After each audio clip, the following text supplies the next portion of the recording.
You want to leave it up here? Just put it here. This young man has played beautifully throughout the week. He's still on the winner's side. He's impressed quite a few people here in Lexington.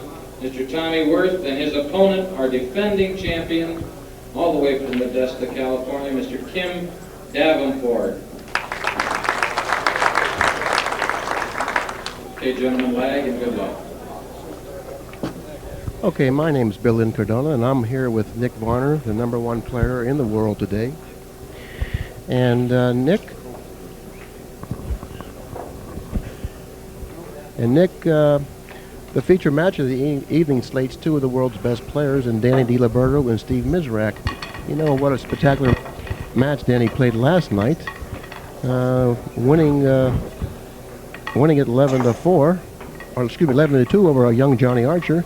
Steve Mizerak, I haven't had the opportunity to watch Steve Mizerak play in this tournament. I know that he's playing well, though, of recent. Can you tell me about his performances in this tournament? I haven't seen Steve play in this tournament, but he's been playing awful good so far this year. He's ranked 4th on our point standings in the MPBA, and he's having a great year. He's always right there at the finish line, and it looked like Danny, he's the one that seems to be coming in this match with some real momentum. He really played great, I understand, against young Johnny Archer yesterday. He certainly did. He beat young Johnny Archer 11 games to 2, and while doing so displayed some great showmanship and skilled shots. I mean, he's really playing well right now. Steve won the leg, and he has a strong break, and this table is breaking very, very good. Every break every game last match, balls were pocketed on the break. And the first game of this match, no balls were pocketed. Testing. Okay, now Danny comes to the table, Nick, with the first opportunity. Yeah, in tournament pool, this is really an important time to try to get on the board first, or at least control this first shot. He's going for the offense. He's going for that 3-ball, and if he can make that, that was a nice shot to start out with, first shot of the match. Now the balls look a lot better now. He just got to get good speed on this off this rail. You don't have to go too far, though. Well, he can elect to play the 2 in the side or the corner, whatever he feels more comfortable doing. Side looked like to me was a lot easier. Right. He can just follow up now, play the 4 on the side. These balls are laying very well. Yeah, after that first shot, they kind of opened up. That was a nice shot on that combination to open up the match. Looks like Danny's going to... he definitely likes the way he's got these laying. Yes, he does. They're laying very good. This is a match between two old pros here, the seasoned veterans. As you notice one thing, Nick, at the beginning of the tournament, you usually find contrast of styles. What I mean by that is usually you find the experienced player playing the younger player with the inexperienced, and matchups similar to that. But nearing the middle of the tournament, toward the end of the tournament, you find just the experienced players left. Yeah, it's kind of power against power. Oh, that's true. Now it looks like Danny DiLIBERTO should have a relatively easy time running the remaining balls on the table. I think he'll... Tell you what, Danny... Ooh, oh, that's out of no place there. Well, I don't know what they're saying defensive Danny right there. I thought the ball was in front of the hole. Obviously it wasn't. It's still laying evidently there. He had to cut that ball a little more. I thought it was in the pocket, but evidently he had to hit it pretty thin to make it, because even when he hit it, I thought he made it, but it's the first turning point of the game. It looks like it's going to go to Mizerak, the first turnover. That's exactly right. That was the first error of the game.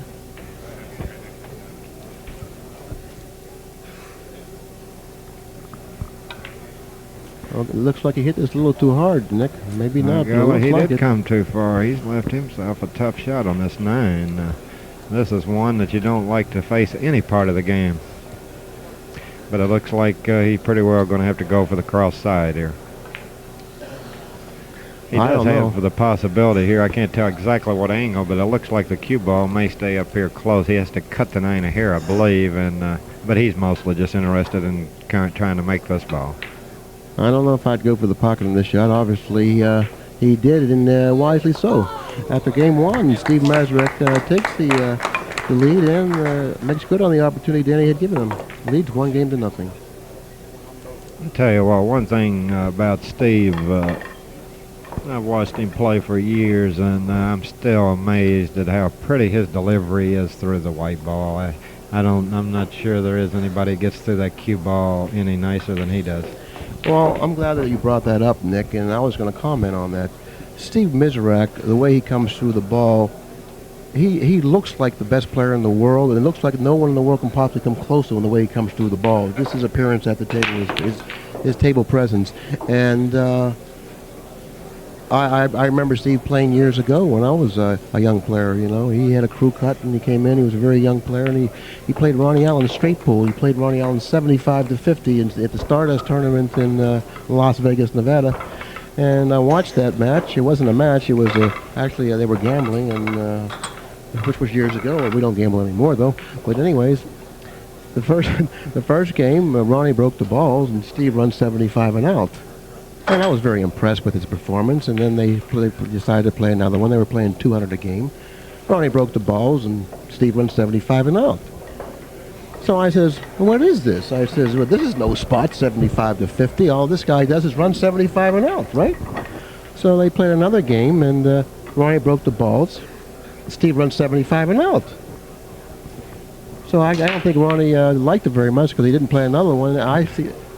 Steve eventually went on to win the straight pool tournament that year, and I won quite a bit of money betting on him because at that time it was Joe Balsas, Irving Crane, Luther Lassiter, and Steve come from the East and really wasn't recognized as a top player. But after that performance against Ronnie Allen, I won quite a bit of money. He won the tournament. Anyways, well, there's back to the 9-ball. Yeah, Mizerak, he made a great opening break shot, and he's got the cue ball on a string, this rack. It looks like he might have liked to come up another few inches, but he should come up right along the rail that the 9's on and play the 6 in the opposite corner. Well, 9-ball is a game of angles, Nick, and with the 9-ball blocking that pocket, it was essential for Steve to get an angle. I don't like where he laid in the shot. He hit a beautiful stroke. There's not too many people that can do what he did just right there. Beautiful stroke. These tables are playing awful slow, and it takes a lot of power to get the ball back that far on that shot. Yes, he's got a beautiful stroke, and his bridge on the table is so solid on the table. It just he's the perfect player. He's a picture-perfect player. Well, it looks like he's going to get the early lead. It looks like if he can get the 7 and 9 down, Billy, then he's going to start out 2-0. And in this kind of competition, and these tables are playing a little bit tougher today. I just got finished playing a match, and they're playing a little bit difficult. 2-game lead's pretty nice to have. Well, the tables may be playing a little bit tougher. You were playing on table 4, though. This is table 2. Yeah. We just did a match on table 2 between Alan Hopkins and Earl Strickland. And the stats on that match were unbelievable. The balls were broken about 20 times, and balls were pocketed on 18 of those breaks. So therefore, that's an indication that the table isn't playing that tough when you make a lot of balls on the break. And so Danny's behind 2-0 in this match, and the break is a very important factor here. The break, it seems to be a big factor here, and so you can fall behind when the balls are breaking good on the table and still have the opportunity to catch up. Well, as soon as I said that, he broke the balls and didn't pocket a ball on the break. And Danny's facing a tough layout here, that 5 and 6. He's got a good shot to start with, but then he's got to come all the way up table. He's got a very difficult shot coming from the 2 to the 3. Yeah, it looks like he's confronted with 2 problems right away that we both see. 2 to the 3, and then... And it better stop or he's not going to be able to reach it. Then 4 to the 5. So there's 2 immediate problems we see. Now, then, he's stretching on this. He might come off too sharp. No, he stroked the ball very well. He sure did. That was a great shot there. Yeah, one thing on this 5, even if it gets where he can't make it, there's that possibility that he can just leave the cue ball in there and try to get that 5 ball up table. You know, Nick, on this shot on the 5 ball here, not that I want to jump too far ahead, but how would you play this 5? It's tough to draw the 5 because the side pocket comes into play. It's tough to go around the 8. might hit the 8, and it's tough to go into the 8. I mean, I'd try to get an angle, Billy, where I could play it like kind of 3 in the side, kind of like underneath the 9, and get where I can just drive it over on the same side, above the side, and leave him against the 6. How about this? How about playing safe? 5 ball around the 9, stick him behind the 6. That's what I meant. Is that what you said? Yeah, that's what I meant. Okay, I didn't mean to steal that away from you, Nick. I guess, Billy, I'm going to have to use the KISS principle with you. Keep it simple, stupid. Thanks a lot, pal. Well, it looks like Danny heard us, or at least he has the same thoughts that we have. And executed the shot I'll tell you very nicely. He got him right flat against the 6. He certainly did. On that shot, there's a big difference between being an inch away from the 6 and frozen against it. Exactly right. You take away the rail, and once you take away the rail, that means that your opponent must now go 2 or more rails to hit the ball. And in doing so, even if he hits the ball he hits can't travel that far, especially since he's so close to the rail to begin with and over the ball. I personally wish they'd kind of let us put the balls maybe under the table when we were playing safe. You know what I mean? Okay, Steve doesn't like it. He's no, Danny made a great. Danny just absolutely locked him up there. That was a very great shot he made there. Yeah, see, he doesn't like it. Barring a great shot by Mizerak, it's going to win the game. Well, this will have to be a great shot. He's drawing this ball, hopefully hoping to hit. Oh, that was a great try. I'm not even sure you can hit it no better than that. I don't think you can. I think that he hit it about as good as he could hit it. And actually, he hit it a lot better than I thought he could hit it. Now, Danny has ball in hand in his his second opportunity to get a game on his side of the string. Well, it's always nice to get. Well, he's a little flat on this 6. Yeah. He may have to. He's either going to have to play that ball in the corner or try to maybe draw back up for the side. I don't know which way he's going to choose. I would just stop right there and take about 3 inches off that rail, make the long shot in the 7. He's coming up table, I believe. Okay, now that's okay. He hit it well. He's got himself a shot. Unless he has to cut the 7 a lot, where he ends up low. Well, he made a nice shot. He chose to shoot the ball in the 7 in the side, or probably play position for the 7 in the side, because it was going to be a little easier shot in the 7, but a little longer shot in the 8. Yeah, he got nice and full on the 8, where all he's got to do is basically stop his ball. And Danny's on the board 2-1, Billy. Yes, and now we'll see Danny break the balls. You know, he broke the balls real well against Johnny Archer yesterday. He broke the balls 10 or 11 times, only failing to make a ball on the break 2 of those times. And if he picks up today where he left off yesterday, Steve Mizerak is going to have a big problem. I can see some real strength in commentating these matches. I tell you what, you get a chance to see how these guys go about shots and stuff, and it kind of gets you to thinking, in the right direction. That's absolutely true. I did a match with Buddy Hall in Moline, Illinois. It was early in the tournament, and he said to me after we did the match, I feel like I'm in stroke. He went on to win the tournament. So you can imagine how much value it is to the viewers to watch this tape. They can pick up things that they could never get anywhere else in the world. Yeah, you can't hardly beat a field like this. This is, we're here in Lexington, Kentucky, my home state, and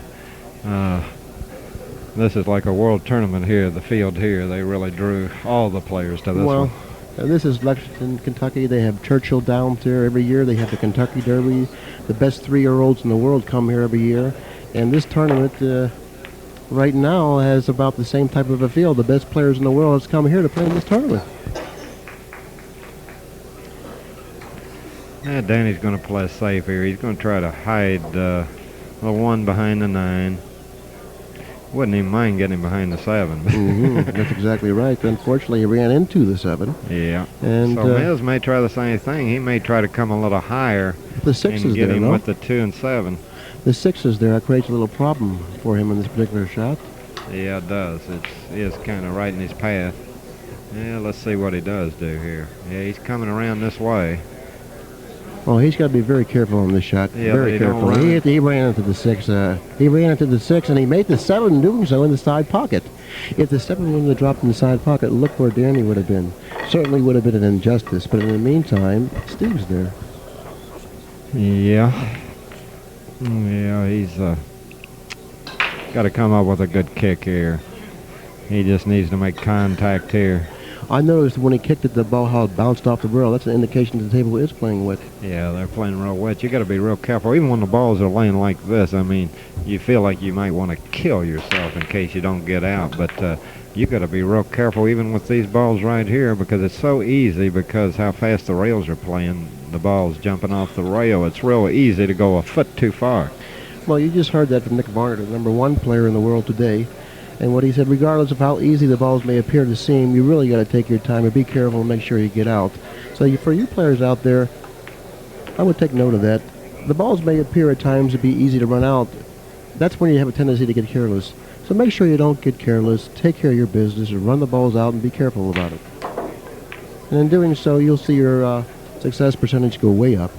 See right there, he's a little bit, well, he's okay, but he would like to stop 3 or 4 inches shorter, but that's what I mean. It's a little tough to get those perfect angles. That's right, because the cue ball doesn't really take the same action on wet tables that it does on dry tables. It doesn't draw as easy. It doesn't follow as easy. It bounces off the rails. Mike Singer just won that match on Game 3 against Jeff Carter, 11 games to 6, and he certainly has emerged again as one of the dominant players in the world today. Nick? Yeah, I tell you, everybody was asking questions about what was wrong with his game the last few months, and I said I wasn't really worried about him too much because I knew his sabbatical from the top ranks would be short-lived. That's right. That's right. He disappeared for a short while. He possibly was due to his inactivity. He didn't play in very many events. Maybe he was getting too many autographs, signing too many autographs, or doing too many commercials, or I don't know what the reason was, but I knew it wouldn't take long until we seen him at the top again. I know I didn't miss him. No, you had quite a good time in the last year or so, Nick. Winning 8 or 9 tournaments out of like 11. Obviously, Player of the Year, feeling real good about it, deservedly so. Okay, Danny has broken the balls again. Nick, this time he didn't pop. Well, I spoke too soon. He thought it the cue ball on the side. Oh, he fouled on the break. Fouling on the break isn't as disastrous, naturally, as fouling in the course of the game. But regardless, you don't want to foul on the break, or for that matter, any time.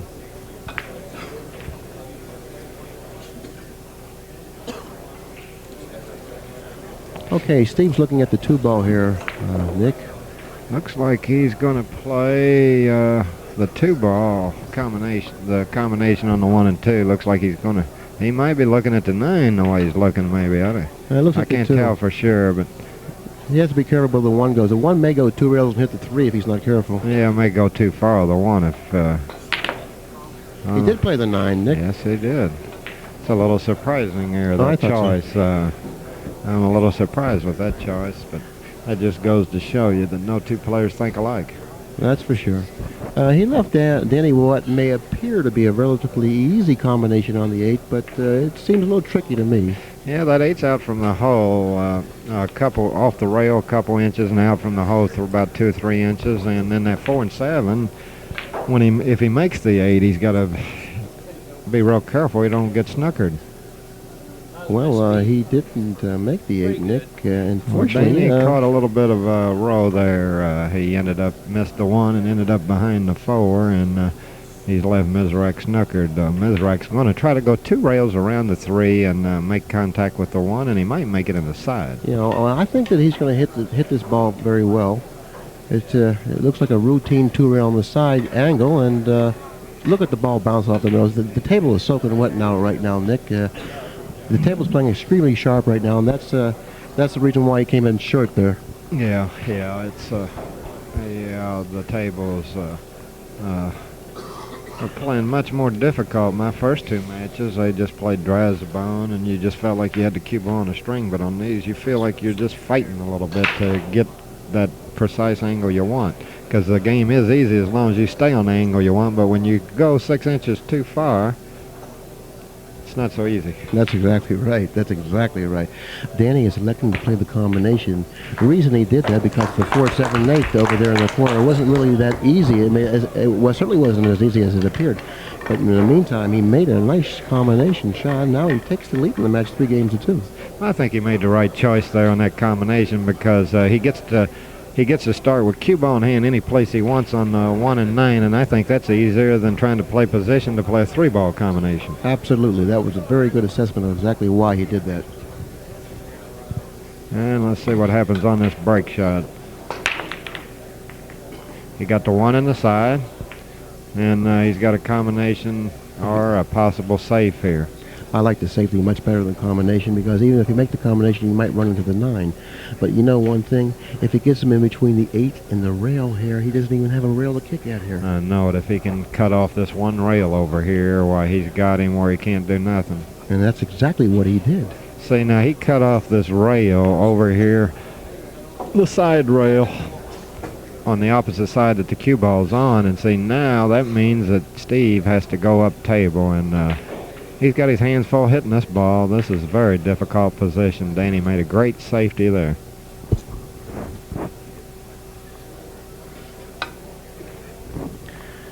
Well, Steve attempted to hit the 2 ball, failing to do so. Now Danny DiLIBERTO has ball in hand, which is, you and I both know, when you give a world-class player ball in hand, you don't really figure to get to the table again, or maybe for that matter, another 2 or 3 racks. Yeah, but this 3, this 3 looks a little bit tough down there. It's close to the 6. I don't know if he can play position to cut that in the corner or not. Well, from my angle, it looks like he can make the 3 in that corner.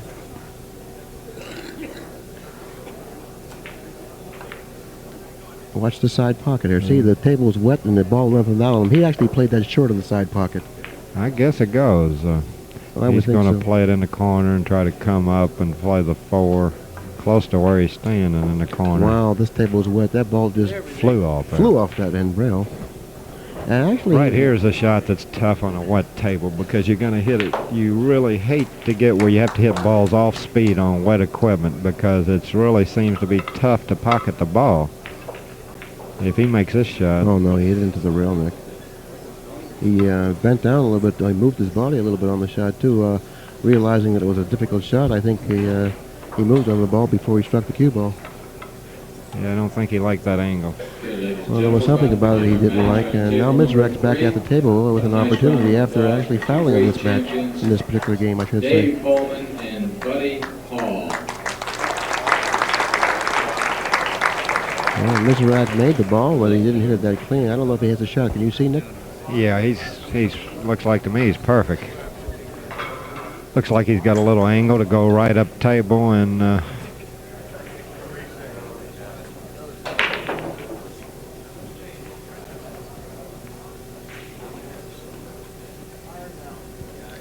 okay, this is the shot in this particular rack. He has to lay fairly good on the 7 here. He could get in trouble still, and it all depends on what he does here. Look, see, the table's playing so wet.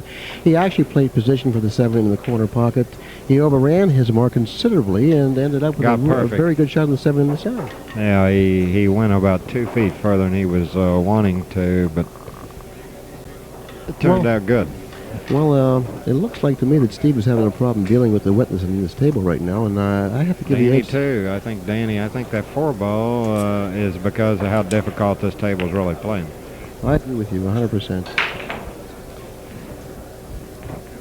Mizerak shooting at the 9. What's this make the match, Billy? Well, providing he pockets a 9, it's three apiece now. Yeah, Mizerak has fouled 3 times in this match, and we've only played 6 games. Danny has fouled twice himself, missing a ball, and 2 times it really had nothing to do with him. It was all Danny's responsibility for playing 2 just absolutely great safeties. That's exactly right. I'm not going to fault Steve. He's an excellent player, and it's so hard to play under these conditions. Meantime, after 6 games, the match is tied up 3 games apiece, and now all we're doing now is racing to 8.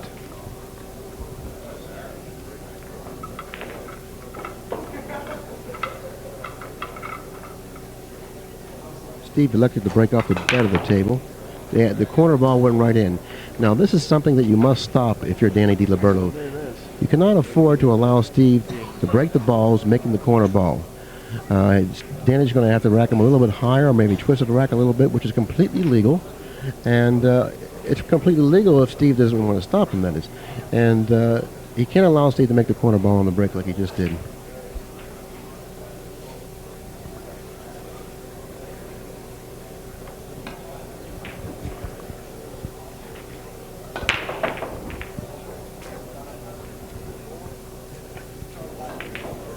Okay, Steve made a ball on the break, and he elected to play safe on the one ball. It looks like to me, or I really can't see very clearly from here. Can he hit the one, Nick? He can hit it, but I don't think enough of it to make it. He's going to have to maybe try to cross over it and play safe, I think. Okay, now, go right ahead. He's got to be extremely careful when he plays safe not to scratch in that corner pocket by the 7 and 9 there. Yeah, he's got a tough shot to play safe on here. Oh, he massed it, and it looked like he ran into the 6. I seen him. Tell you what, though, it's still no picnic, this layout. This 4 and 5 is laying tough with the 3 up at the other end. Even with ball in hand, and it doesn't look like Steve can play the 9. Okay, now, put yourself in Steve's shoes right now, Nick. You got up Danny on 1 foul. The 4 and 5 are tied up. Do you go for 3 fouls here, or don't you? I mean, it doesn't look like that's too good of a possibility. Do you run the 1 and 3 and play safe on the 4? What do you do here? Well, you got to go so far from that 3 and the 4. I think since I got ball in hand, I might take a chance on trying to get above that 3 and play the 3-9. That might be a little bit wild, but... well, that's an excellent observation, and that's why I asked you that. I wanted to know what's inside of your head here, and you told us that I'd go ahead and play that 3-9, and that's exactly what Steve Mizerak intended to do, or intends to do. And that certainly was a consideration I didn't have. But I will have the next time it comes up. Thank you. And that's the reason why Nick Varner is the #1 player in the world today. And another reason is because he practices a lot. The game's all business, Nick Varner. And for you viewers out there, you just picked up something about the game and about the some of the characteristics of the game. What's the score here, Billy? I believe Steve is in the lead now, 4 games to 3.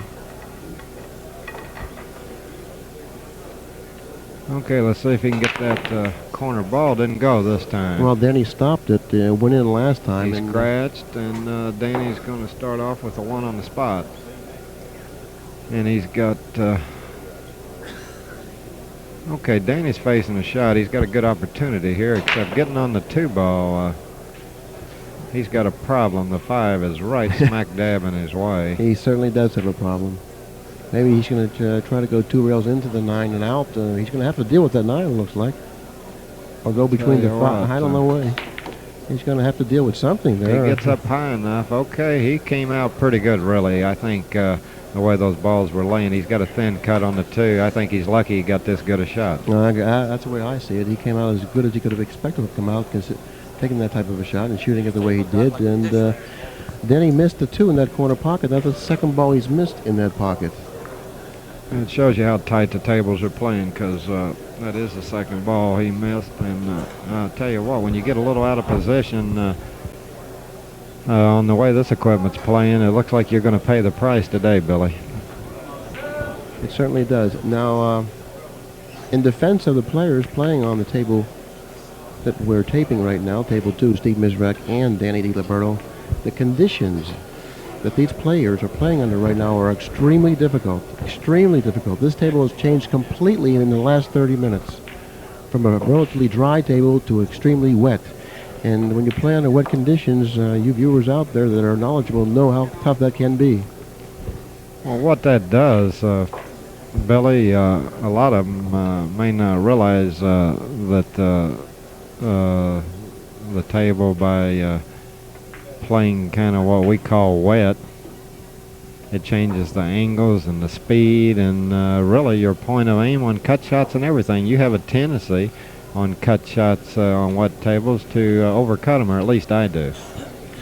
Well, why is that? Because English, when you use English on the ball, it just throws it more? Or well, it seems to me when I play on wet tables, it seems like the balls play heavier. And does that mean that they'll cut easier? It seems to me like it's what it may not be what really happens, but what seems like to me that the ball's just cut more on wet equipment. I don't know if that really happens or not, but that's what I always notice. I'm fighting against overcutting shots when the table's wet. If it seems to happen that way, I'm sure that it does, because to you things seem to be the way they seem. If you know what I mean. I'll tell you what, Steve looks like he's going to take a 5-3 lead here, and the way this table's playing, I'd like to be in his position. Well, when you have a lead on a wet equipment, the lead is actually worth more on wet equipment than it is on dry equipment.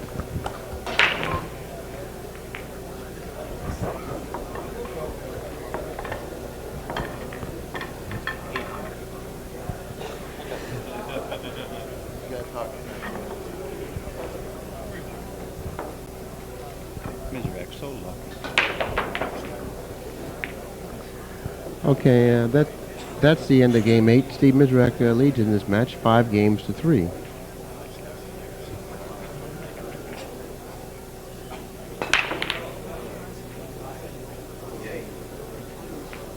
Okay, Nick, Steve broke the balls. He didn't pocket a ball on the break. That's another indication how wet the table is. But he's not getting many good offensive opportunities. Even though Steve has failed to pocket a ball on the break, he's leaving Danny where he's having either last time he had a tough shot to get position, and this time he's probably going to just have to play a safety. I don't see much offensive here unless that bank goes cross side, but it looks like it's a little long.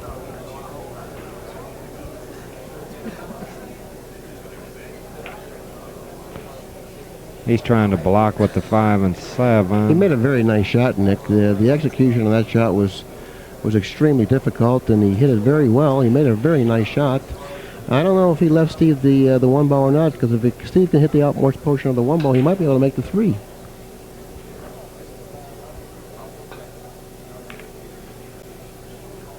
Well, looked like he's just trying to play safe. It looked that way. I think Danny... I like Danny's position right now opposed to Steve in this particular situation. And the reason... Yes.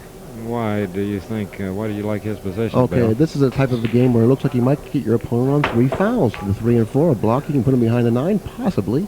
The 5 and 7 are tied up. Well, he played the billiard. He didn't see what I seen, and I didn't really see what he seen. He made a good shot, and he came out pretty good. He's got a good opportunity now. Yeah, well, he didn't see what I saw. I didn't see what he saw. Seesaw. Danny's having just a little trouble getting started here. The balls are rolling a little tough for him, and I know how he feels. Well, it's tough to play under these conditions, Nick.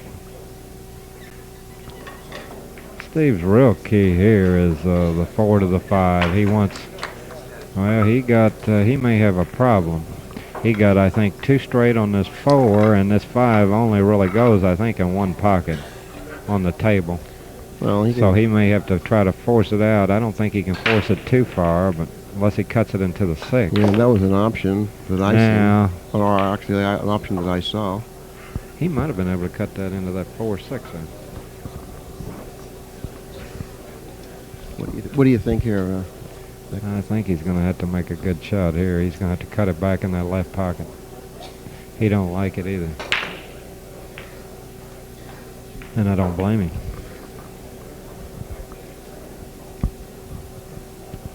Well, both players are standing directly in front of us, cutting off our view to the table, so we really don't know what's happening right now.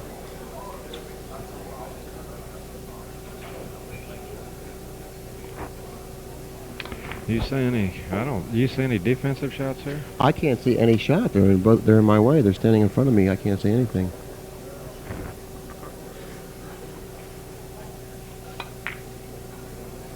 Well, I know I just seen the 5 ball disappear. That's the only thing I seen. I don't know where the cue ball is. Now Danny sat down. It looks like everything's connected dots, Nick.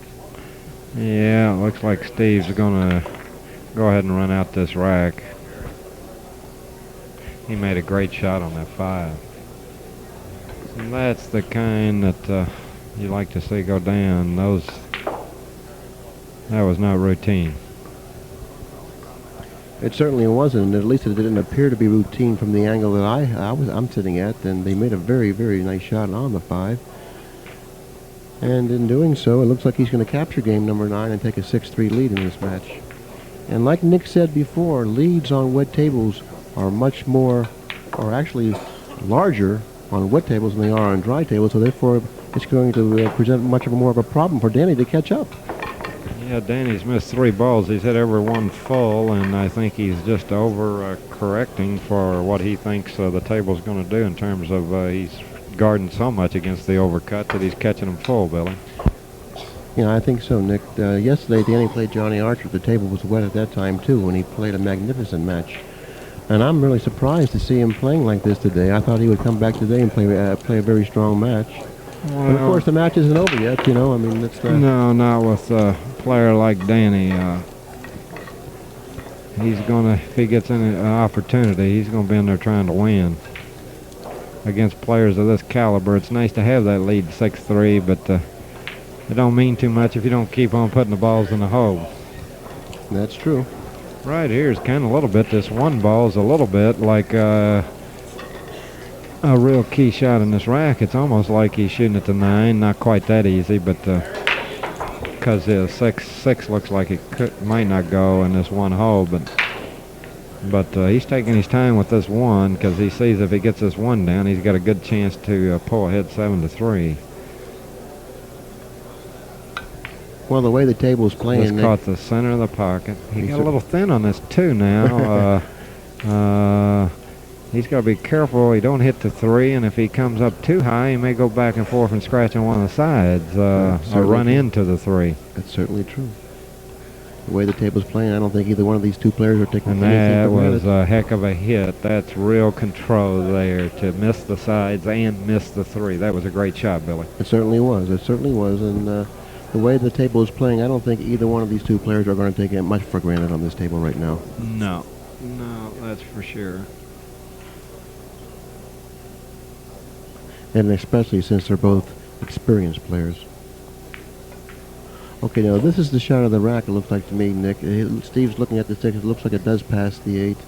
Well, what you're thinking about, or at least what I'm thinking about on a shot like this when I'm playing the 4 is I want to get at least to the side pocket. Anything from the side on down and about another 1.5 feet is perfect. So you got a little margin of error here. And that's kind of looks like what Steve was thinking about, because now it looks like he can maybe draw 2 right. Well, he may be able to go straight forward and come up between the 9 and 7. Clipped 8 a little bit, but worked out okay. Well, when you stretch over the table like that, you just seem to lose something. And he lost a little bit of accuracy on the shot and a little bit of cue ball also. But he has a very makeable ball. He's confronted with a small problem. He might run into the 9, but a player of Steve's ability should be able to avoid that. Well, Steve's getting ready to reach for the bridge, and nobody's ever real happy about looking for that piece of equipment. That's true. While we have a moment, Nick, Kim Davenport on table 4 is ahead of Mr. Worth 9 games to 3. Yeah, I think Kim, he was asking me earlier in an earlier match today. We was working on together with you, Billy. He was asking me I like playing here in my home state and everything. Looks like he kind of enjoys it himself. He won this tournament last time, and looks like he's trying to do the same thing again. That's for sure. In the meantime, while we were conversing, Steve Mizerak has come back to the table, used the bridge, successfully pocketing the 7, and it looks like he's going to win game 10 and take a 7-3 lead in this match. Well, in caliber play like this, Danny's, he hasn't really played all that bad or anything, but for his mistakes, you just seem to always get penalized. And that's what Mizerak's done. He's capitalized on every error. That's for sure. And that's the difference of this match right now. That's for sure. he has taken advantage of the opportunities given to him. And incidentally, Nick, on table 1, Jim Rempe is playing Wade Crane and has a very commanding lead of 9-0. On table 3, Buddy Hall is playing Dave Bowman. It's very early in that match, just one apiece. Steve broke the balls and the cue ball flew off the table. The cue ball, yes, exactly right, flew off the table, and he fouled but on the break. Danny just when Steve he's made 2 or 3 mistakes around this break. It's about his 3rd opportunity. He's left Danny, I think, with either a scratch or a ball off the table on the break. But he's been playing fortunate enough not to leave Danny much of an opportunity except safety, and the safeties haven't been real easy ones. No, it looks like Danny's going for the 9 here, and if he misses it and successful in hitting the 9, he figures to leave Steve some sort of a tough shot because of the 5 is right there. So the 1 might go up the table, and the 5 might help him out here, or maybe now the 4. And that's exactly what happened. He located the cue ball behind that 5, and now the 4. Now I don't believe Steve has a shot on the 1. No, it looks like Steve is unscrewing his break cue and going to make it a little shorter so he can play a jump shot here. Well, you're very familiar with this type of a shot, and you have one of these sticks yourself. That, by the way, you happen to execute with very well. On this shot, you got to be careful. This is one shot you got to hit real firm, and you got to be careful with your right hand. If you let your right hand your backhand, if you let your backhand tighten up, that ball just doesn't seem to raise. I think that's one of the real keys of the jump shot as far as getting over it. And then the other big problem is the aiming on a jump shot. Billy, you have a tip on how to aim with that jump cue? I'm not a jump cue player, Nick. You are a jump cue player, and you're the pro right here. You're the one who's giving these viewers most of the advice, and I would take note of what Nick Varner says about the jump stick because he's very efficient using it. And so just take note of exactly what he says when he's talking about the jump stick, and for that matter, just about any type of a shot. Well, 2 or 3 key points on a jump shot is you got to be sure you're real loose in your backhand, and the next thing is, as far as aiming, that's real difficult, but I usually try to aim by using the ball that I'm going over. What part of it I want to go over, Bill? That's how I kind of aim the jump shot, because it's a little tough when your stick's at least a 45-degree angle looking at the object ball. Well, that's very similar to the way a bowler bowls. He goes over a certain mark on the alley, and he knows how much the ball is going to curve into the pocket. You know what I'm talking about? Yeah. So you're aiming over the ball you're jumping over. Yeah, I gauge my aim most of the time over the ball, most of the time I use the ball I'm going over to aim the shot. Well, Danny played himself out of position. The table's playing extremely wet, and it's awfully hard to control the cue ball. He attempted to kick the 4-9 combination, failing to do so, and now Steve was following him with a simple combination. Now he leads in the match 8-3, Nick. Yeah, so far it's all been all Steve. The balls, Danny just can't quite seem to, most of his opportunities haven't been very easy ones in this match. He's been kind of climbing uphill so far in this one. Yes, and as far as Dan's concerned, that's the one that's important, is this one. So therefore he has to get himself back together and see if he can climb his way back into this match. Well, Steve broke the balls and didn't pocket a ball on the break. No, I think the 3 ball went in. Oh, he did pocket a ball on the break? I'm sorry. And he's got a shot on the 1. His problem is he's on the rail with the white, and he's got to try to keep from getting behind this 5 for position on the 2, even though the 2 is right in the corner pocket. He may... I guess he's going to soft roll it, I guess. No, he's trying to go through everything. Yeah, turned out really nice. Sure, in doing so, he opened up the balls. This is a tough shot here, Billy. Position-wise on this 4 speed. And he's just going to... Going from the 2 to the 4. How do you think he's going here? Just cross table, I think. What do you say? He looks like he's going real first there, Nick. I don't know. I wouldn't have played it that way. That's a safe way of playing it. You're sure yourself of not scratching cross side that way. I myself would have chose to go the other route. But on the wet table, that's a tough way to go. Yeah, that was a tough shot, and he may get snookered on the 5, and he's paying the price for that shot now. I don't know if Unless he can see it. Maybe he can see it. Yes, I don't know if he snookered himself. No, he's kicking. Yes, he did snooker himself. Oh, look at this shot. What did he do? Just kicked that 5 in the side. What a shot. Kicked the 5 what in the a side. shot. Kicked the 5 in the side. Now the cue ball has rested on the bottom cushion, frozen to the bottom cushion. He's got an extremely difficult shot on the 6 here, Nick. Yeah, this is a very tough shot. Best advice I can give anybody on this shot is keep your head down. That's right. Just worry about the ball you're pocketing right here. Just don't even worry about the 7 at all. Just worry about the ball you're pocketing here. Well, he made the 7. He's the dice are passing. All I can say is the dice are passing for Steve Mizerak in this match. Yeah, Steve's definitely got the momentum on his side.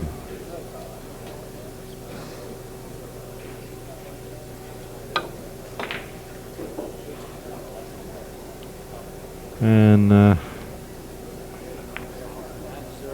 this kind of tells the tale of how this match has been going for Danny right here. Steve missed that 6, and Danny, I don't think has much of any kind of a shot. Yeah, this is exactly right, Nick. It's very typical of the way the match has been going. I don't know what Danny's going to do here, Steve. Excuse me, Nick. I certainly wouldn't know what to do in this spot. I just think I would hit him hard. I mean, what are you going to do? Go down fighting here. You could possibly go rail first and... Behind the 9? No, off the 6 side rail there, like he just did, I think. Wow, he tell you struck what, it very well. He got away pretty good here. He left Steve probably a 2-rail safety here, but Steve may have a little trouble hooking him on this shot. Or he may go 1 rail. 1 rail behind the 9, maybe he can get him behind the 9. Yeah, he may try to go. Yeah, you're... Well, he hit a little thin. I think Danny has an opportunity here now. But it's a tough one. He's facing a tough cut shot on this 6. It's not easy. And that, so far, most of Danny's opportunities in this match have been tough ones. Made a great shot on that 6. Nice shot. And he's got another long shot on the 8 that these are not easy, especially when you're playing under this kind of pressure.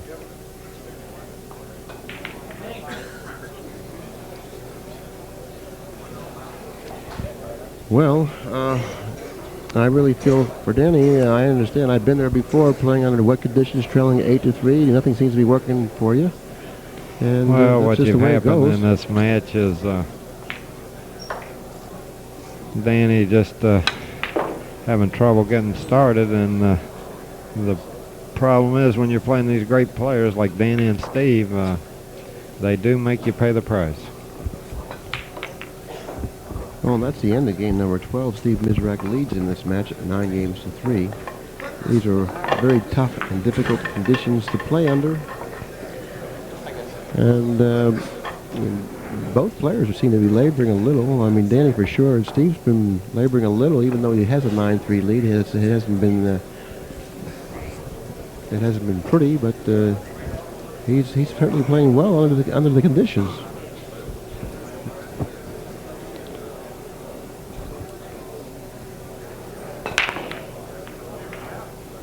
One in the side, and he's got a shot on pretty good shot on the 2.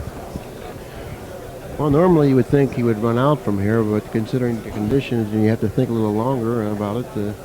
Well, this rack, that 5/8's something he'll be concerned with very shortly. How about the 2? He should be concerned with that. Yeah, he took his eye right off the 2, and this is the best shot Danny's had for quite some time. Not only is it the best shot Danny's had for quite some time, this is actually the best layout he's had for quite some time. You hit the nail on the head with that. Most of the layouts he's been looking at have been pretty tough. And this one now gets a little tougher with this 5-ball. It's easy these first 3, but now all of a sudden he's got to play good to get to that 6-ball, I'll tell you that. I guess he'll play a combination on the 5 and 8 and try to get a little angle where he can. No, he's going for the open hole. He's going for the open corner, and his speed was perfect. Yeah, it definitely was perfect. If he got straight in on this ball, he's going to have a problem here, Nick.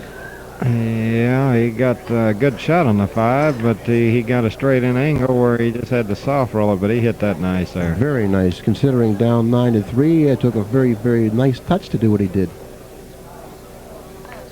He had to hit that pretty easy because of how fast the table's playing. That's right. Well, Danny's going to get to see if he can get this break cranked up and get back in this match. One thing about these players, even though the score is 9-3, if Danny gets that break to going, he can get right back in this match if he runs 2 or 3 racks.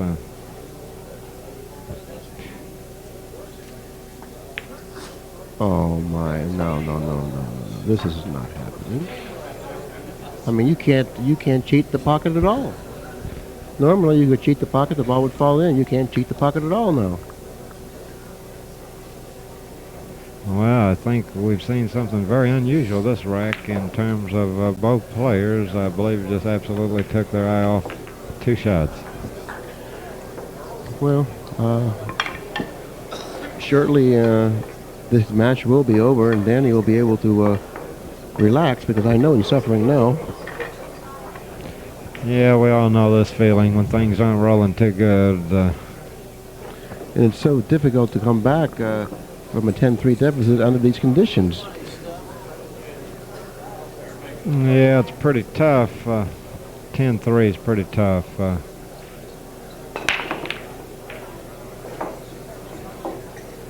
Well, call a plumber, Nick. I mean, he made 2 balls. 2 balls, that's all. I thought 3 balls went in. The 2 and 9 got tied up. He doesn't have a shot in the 1 anyways. He's going to play safe and try to hook him on the 7. Very nice shot.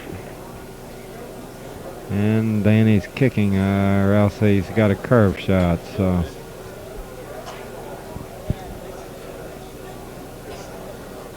A lot of people, they think that players relax when the score is 10-3, but you can tell Mizerak's not trying to take no chances on leaving Danny anything easy with that last safety. That's true. Danny made an excellent shot. He played a safety. He did make a great safety there.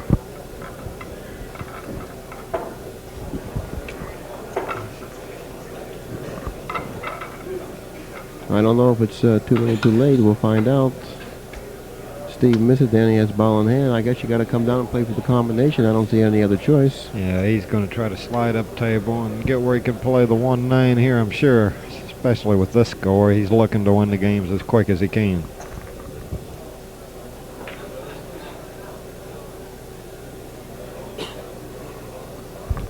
Nice speed there, Bill. Yes, it was.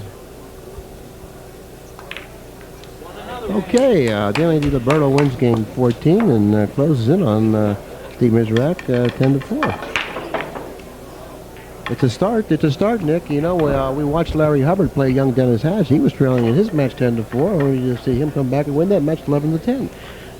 Yeah, what Danny's concerned about here, he knows he's climbing uphill, but if he can just get this break going and run 2 or 3 racks and keep control of the game, he's got a chance at this stage if he can put something together off this break to get back in this match. Okay, now the corner ball went in, and boy, he hit ball went in. That cue ball stopped dead in its tracks. That was a nice break there. The 2 balls resting on the bottom rail here, Nick, and it represents a major problem at this point because he's quite a distance from the 1. It takes a very, very fine touch and actual control of the cue ball to get position on this 2 ball. Nick, what do you do? I mean, something you just got to hope you're lucky with, I guess. Well, you got to hope you really hit this good speed here. I can't even, he's in my way, so I can't tell which way he's going, 1 or 2. He's going 1 rail, looks like, and he struck it well. He hit the 6. I don't know what's happening. I think he has a shot. I think the cue ball passes there. Do you?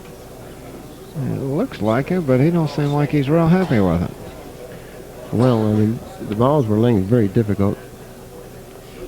Yeah, that shot was awful tough to play possession on there, but maybe he's so straight in he can't get off this rail. That's probably about what the story is here. He's going to have to take a long shot on. No, Danny, that's not the shot. You hit it too Well, hard. the tight pockets helped that time. I thought they was just going to roll up. No, this might be a good opportunity here to play safe. Yeah.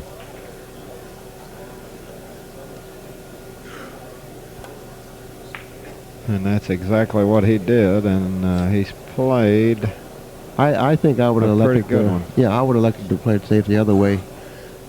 That You way- would have hit it to the side rail and Yeah. tried to came back up table with the white ball that's up by all the balls. I do that for two reasons. Okay, the first reason the reason I would do that, because you can snooker your opponent doing that down this way and put him behind a ball. Right. The second reason I would do that because now he has an easier chance of hooking you back. All these balls are down here, Yeah. and that's exactly what happened. You see that? The other way, the three balls up the other end of the table, and it's hard for him to hook you up there. I believe I have to agree with you there. I think he can hit the outside edge of this. He's certainly shooting in that direction. And tell you what, he's got Steve in a little bit of a tough spot, I believe, here with this three. Looks like it may be froze on the rail. If it is, it's going to be tough for Steve to play safe here. Well, the 8 and 9 are tied up on that rail, so I would consider that immediately. So that would. He's going to try to make this three Well, let's see what happens. by kicking off the side rail. That didn't even come close. The English didn't take it all. That ball just. No, it came straight so short. That's another thing about wet tables. You will notice that on wet equipment that the ball comes up at it comes off at a shorter angle. That's exactly right. Now Denny will run into the 9 and 8 here. He'll try to hit the rail underneath the 9 and come up just brush the 9 slightly and come up and play the 7 either in the side or the corner. But he has to get the bridge. Now that creates a little more of a problem for him. Yeah, because if he hits a real full, he may die right against the 8. He may move the 9 out of the way, but then he'll have a tough shot on the 7. He needs to hit this 9 about a third full. Very nice shot. Oh, he Very nice really shot. played that nice, but he played just a little unlucky. He chipped that 7 into kind of a tough spot. Now he's going to have to cut the 7 in the corner pocket by the 9, and he's going to have to put some English, a lot of English on the cue ball to bring it down for the 8. Extremely difficult shot. Very nice shot. He's gonna land on the 50-yard line here, Nick. Yeah, but I think he's got enough angle to slice it in. No, he he doesn't. doesn't. He doesn't. He doesn't. He'd have to use the bridge, and he can't see it that way. He can't see it there, I don't think. He's played playing safe, which was and if a cue ball gets to the end rail, he's going to excellent. have some kind of a safe. It was an excellent shot. I don't But think. I think, what do you think here, Billy? It's a little risky, but trying to hit it with high and not worry so much about where the 8's going and try to get the cue ball to die here behind the 9. That shot, this is well over my head. Well over my head, that shot. Have it kind of loop and stay down here with high English because he's not. Are you banking the 8 into the 9? No, I'm going to bank it the other way. I don't think he had the angle to do that, Nick. I don't think. Well, I tell you what, he's come up with a tremendous shot here. That was a nice shot there. I think I learned something there myself. Well, I learned something there. If in fact that's what he tried, I learned something. And if he didn't try that, I learned something. Right. I think he was trying it.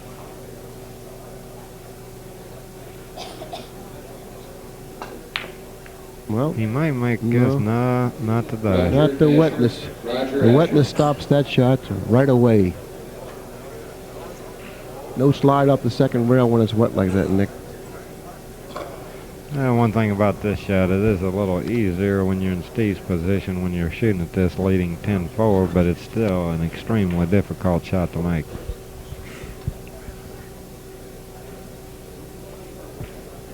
He's just concerned with making this 8 here. Position's kind of automatic. The 9's close to the hole. And Well, he banked it overcut in, Nick. Now it's coming out on him.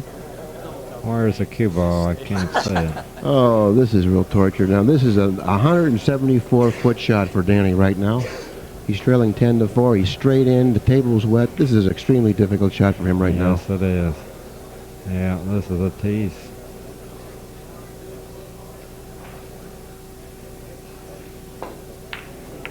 Nice hit Made a there. great shot there. Danny made a nice shot. Okay, this is game number 15, and if Danny pockets the 9, he'll cut into the lead of 10-4. Now this score is Danny 5 and Steve Mizerak 10. Well, I know Danny's hoping that he can get get a ball on this break so he can maybe cut into this lead of Steve's, because 10-5 looks a lot better than 10-3, Billy.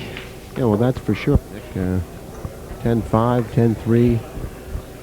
He's feeling a little bit better about himself than he was when it was 10-2 or 10-3, you know, and I don't think he is really feeling at this moment that he has a chance to win. I think when you get around 10-7 or 10-6 and you say, well, you know, I can win this match at 10. At least that's the way I'm feeling about it, you know. When I'm down 10-3 or 10-4, I say, you know. You do have a tendency to go a little bit numb because you don't really feel like you're in the match. But one more win, I think Danny will perk up quite a bit, and I think he's going to get a shot, even though he didn't make a ball on the break of Stevens and open shot in the 1. For some reason, I think we will see Danny back at the table again. Yeah, and that 3 ball may be the reason, going from the 3 to the 4. I think he's going to have trouble playing position on that 4 ball. But what he may do, he may just swing around into him here and just try to hit that 8 ball or something. What do you think about that shot, going into the balls here? You like that? Now that you pointed it out, Nick, I think I like the shot. You know, you have to get very unlucky not to get a shot at the 3. The 3's hanging, and I think it's an excellent opportunity right now to do that. And obviously he thought so, too. And he did get hooked, but I think that he can handle it possibly. I don't know. The only problem that he has is the 8 didn't really leave. It stayed around, and he was still blocking the hole. Yeah, he can. I think he can go rail first and make the 3, but he's going to have a problem. Where does the 4 go?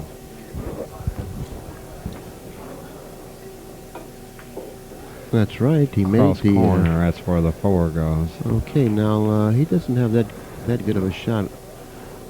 Here, Nick, I think I would play safe here. Yeah, that's where I differ with you. I would try to make this cross corner and play a little bit safe, where if I miss it, it comes up short, and I leave him at the best of bank. Well, what's he going to do with the cue ball? He's going to have to try to make it. He's going to go into the 6 there. I mean, that's why I would have played safe. I was going to play it with high and try to get back to the middle of the table. See, if you end up in the middle of the table here, you leave him along rail bank. He went with low. Well, I don't think he could have held the cue ball, and that's the reason he decided to go that way. Really? But possibly not, you know. Now, He might have been running into the 6 too if I. Danny's got a tough shot on this 4. Oh, what a nice shot! He's got a reward. He got a reward here, and he hasn't seen many of those in this match. No, he hasn't. Okay, now not too far up the table, Danny. Well, it looks like this match is going to get one game closer. If Danny runs this rack, Nick, this is where I would begin to feel, hey, I do have a chance to win this match. That's a nice shot.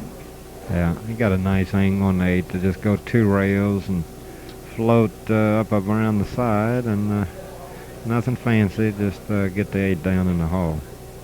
You have to make sure you get to that rail, though, Nick. Yeah, not too far either. Yeah, he's okay.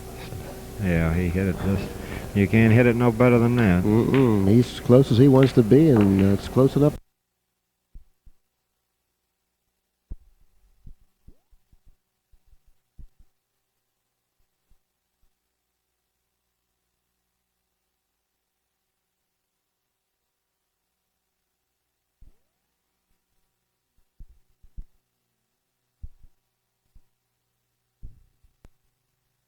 Close enough to make the 9, and after game 16, he only trails now in this match 10 games to 6. Well, we've seen this happen. A nice place for a 2 or 3 rack win here, wouldn't it, Billy, for at least from Danny's standpoint? Well, we've seen this happen several times in this tournament. Like I mentioned before, Larry Hubbard was playing Dennis Hatch, trailing 10-4, only to come back and win the match 11-10. In the last round, Alan Hoppins was trailing Mike Well, Siegel, he came up 7-0. dry last time, and he's staying in the same spot. Let's see if he can get one down this time. Well, he got yeah, two he got down. 2 down. Maybe 3, no, just 2. And, but look, most importantly, he's the got one a ball. shot on the 1 here. He's a little tough to get on the 2. Right here, the whole ball game is getting a good angle on this 2. I think he can draw it back here. He's going for the corner so he can get an angle on the 2. It's an easier shot in the side, but he's going to make a shot where he can run out easy on this 2. Well, I like the way he's thinking. Nick is playing to win right now. Yeah, that was, he didn't, sometimes the easiest shot is not the best, and that's a perfect example there. I would much rather play the 1 in the side, but sometimes you just have to go for the tougher shot to make the rest of the rack pretty easy. That's exactly right, and that's exactly what he did. And that shows what how great a player, because a lot of people, when they're in a position where they're down 10-6 like Danny, they'll go for the side and end up not drawing back far enough for the 2, and then they can't run out. But now Danny, all of a sudden, this match is 10-7. Yes, it is. It's going to be 10-7, Nick, and that's certainly a far cry from 10-3. Now, if Danny pockets his ball, he'll have now won 4 consecutive games. And what that does, Nick, as you well know, that makes Mizerak think, maybe can I hold him on this rack? You know what I mean? All of a sudden, he realizes he's playing somebody else. That's exactly right. Not only does it allow you to play better by your adrenaline starting to flow now, you're starting to win some games, but your opponent is starting to feel like, hey, this was a relatively easy match, and now I'm in a fairly tight match. And if Danny wins another game or 2, I think you're going to see a very interesting match. Danny pocketed the ball in the break. I believe he's going to get a shot, Nick. He got a shot, but man, the 2 ball, I don't know. Knowing Danny the way I do, he feels pretty good right now. I think what he's going to do is try to just bounce off the rail, and I think he's going to go for the bank on the 2 cross side. Well, I don't know what he's going to do, but that's what I would do. I would try to stop the ball there and take the bank cross side and take my chances with that.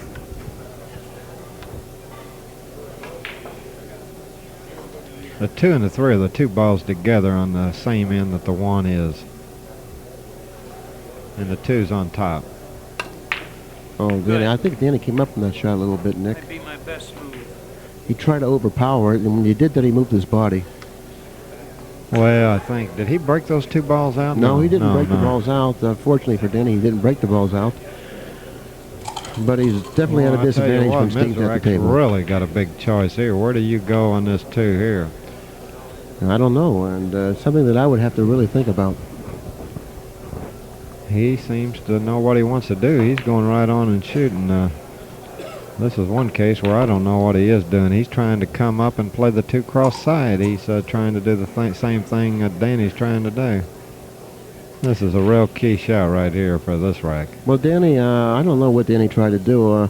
I think he was trying to break them balls up, and that's why he hit it that hard. All he had to do was stop the ball and take the shot that Steve played a position for, but he elected it to go the other way. This is a big shot for both of them. Well, it came up short on the 1 rail, and they went twice across table. That's really unlikely, considering the conditions. Usually when you miss that type of a bank, it doesn't go twice across table. No, usually it comes short the other way, too.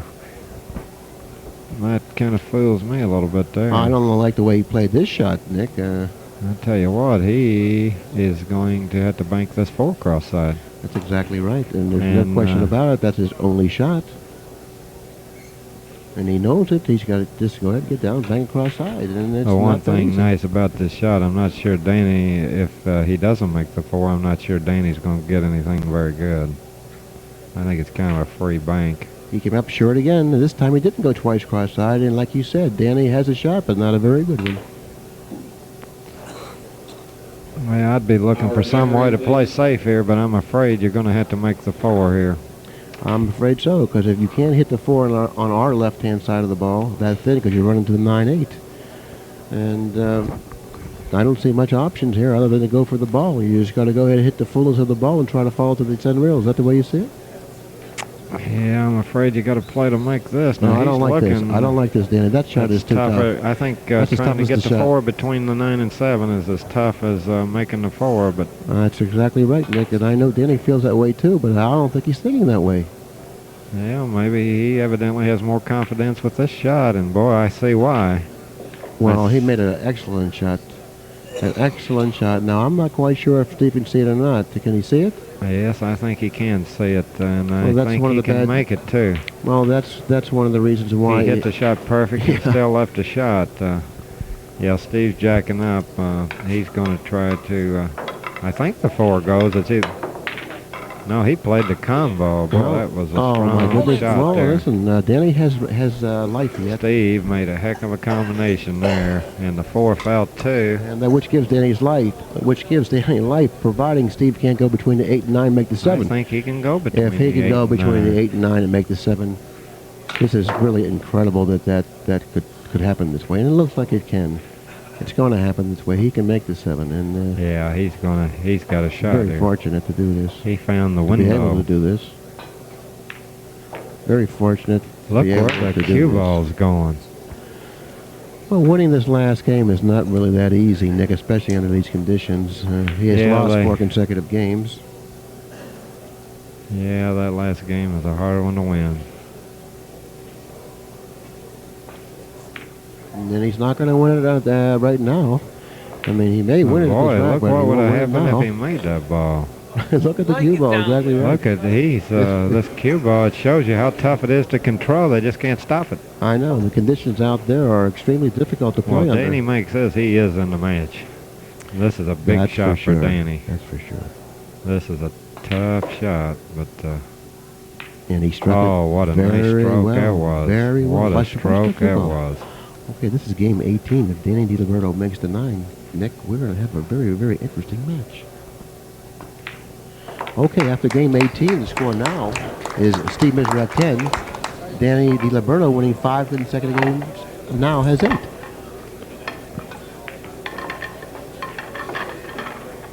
Well, we've seen some great comebacks in this tournament, Nick, and it looks like this has all the makings for us to see another one.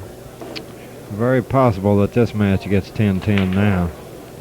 This break shot, how important is this one? You have to break the balls good, Danny. You have to break the He's hit the been one ball making solid. balls, though. Very nice break. You hit the one ball solid. You have to get a ball here, Danny. 7 ball. 7 ball. He's got it. He called 7. And if the 2 gets out of the way, It's going to get out of the way, be Nick. It's going to get out of 10-9. the way. And Danny has a wonderful layout here. And it looks like he can close the gap even further to 10-9. That 3 ball, the 3 and the 4, that's going to be the key of this rack. They're laying, I don't think the 3 goes by the 9. It'll be interesting to see how he elects to play position on these next All right, come 2 up high. balls. Come up high now. Up high. Yeah, you don't want this to get Come up away high. from you, though. Up high. You want to go up. Well, he chose to go the risky way, I thought. Well, the reason is if he has to start swinging around this 6-9, he didn't like- want to do that. I But like now coming he's up got to high come going that straight way. across for the 4 in the same pocket. And boy, he played it perfect because he's got the angle to go up table. He Boy, certainly he's played does. nice. He's certainly does. he's played with good control here. He played straight pool that rack, Nick. Yeah, you're seeing a player that is really using finesse to run this rack. Oh, that was hit very well. He's got the angle. Now all he's got to do is avoid the 8 here. And he wants to also Stay get on this side below of the the table. 8 so they don't have to deal with the 9. He's got to come up. He needs to come up above the side That's here. the way. That's the way. He's made a nice shot, Nick. Yeah, he sure has. Okay, now he's got to spin Well, 2 Danny, rails. you can just tell that he's starting to feel like he's in this match. He Just certainly look can. the way he's moving around the table with confidence. And Okay, now he's hit it a little too hard, Nick, and he's created a little problem for himself here. Now, this is a very important shot. big and problem. to play it in the side, the speed of the cue ball is not going to be right to maintain position on the 9 here. I'd have to go for the corner here, and that's what he's elected to do because at least you can hit it pretty firm. The side, you just have to roll it too much to suit me. No, I don't think he's made the ball. Well, I believe the match has come to an end, and Danny missed the 8 in the corner. It was a very difficult shot. I thought so. Steve Mizerak wins the match 11 games to 8. Well, I enjoyed working with you again, Bill. Well, Nick, The conditions out there were really difficult to play under. Now, Danny made a gallant try by coming from behind 10-3, closing it to 10-8, and had a chance of closing even further to 10-9. But yeah, he just went a little too far on that 8, and he left himself a really tough shot when he was playing possession on the 8. That 8 was real tough, and tell you what, if he could have got those 2 balls off the table, it would have been 10-9 with him breaking. Well, I know we both want to talk to Steve, so we're going to get him up here, and hopefully he'll have something to say about this. I know the conditions out there were extremely tough to play under, and I'm going to ask him how he was feeling when Danny was closing the gap. I know that he was kind of concerned about it, but from 10-3 to 10-8 with Danny shooting, a relatively easy run out until he overran the 8, Steve had been thinking about, hey, I got a problem here. Yeah, I'm sure he wasn't feeling too comfortable with Danny shooting at the 7, and maybe Pat Fleming can get Steve Mizerak over here.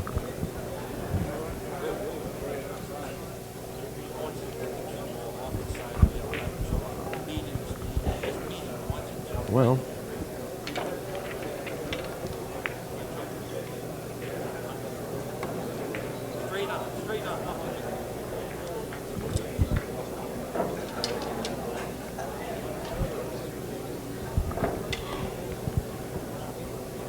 I'll tell you, these conditions out there right now are extremely difficult to play under.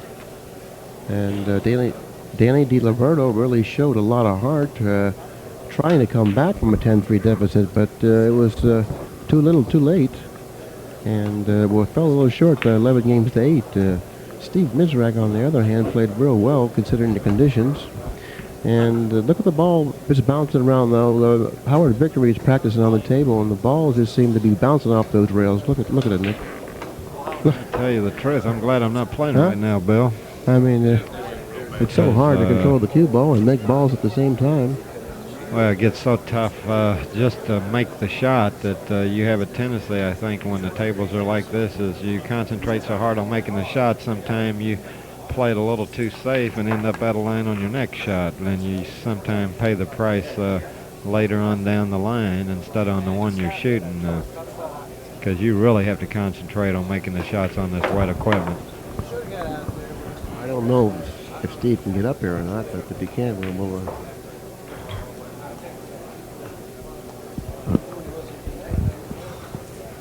Hello? Okay, we're still there. I thought I lost the audio for a second.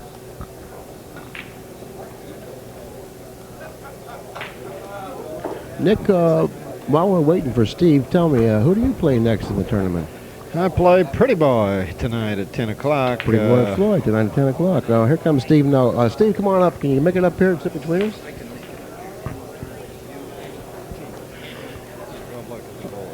Okay, well, Steve, first of all, Nick and I both... Well, thanks a lot, pal. First, Nick and I both would like to congratulate you on your win here, and I know it was a tough win considering the conditions out there. Now, I did a match earlier before your match on that specific table you were playing on there, and I believe it was the Hopkins-Strickland. The Hopkins-Strickland match. The table was playing extremely dry at the time. In a matter of about 30 or 40 minutes, that table went from a dry table to a very wet table. And the conditions out there were extremely difficult to play under, and you played quite well considering the conditions. You had a 10-3 lead on Danny DiLIBERTO, and Danny closed that gap from 10-3 to 10-8, and he had an easy opportunity to close it even further to 10-9. At that time, how were you feeling? I wasn't feeling good. I was sick. Yeah, you know, you say the table changed in 30 minutes. The table changed in 5 minutes.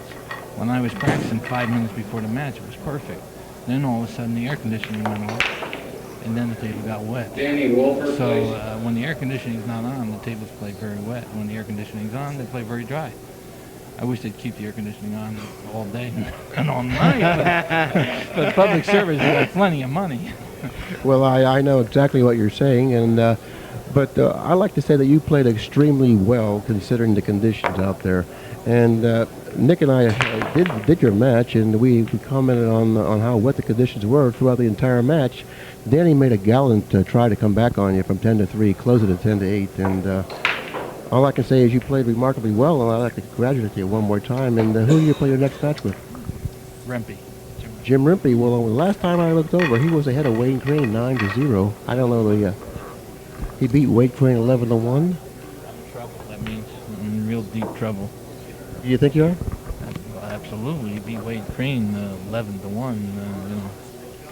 No, I don't know. I mean, I've noticed about the world-class players is that one match you might win 11-1, and the next match you might lose 11-1. Hopefully, you can do something about that in the next match with Jim Rimpey.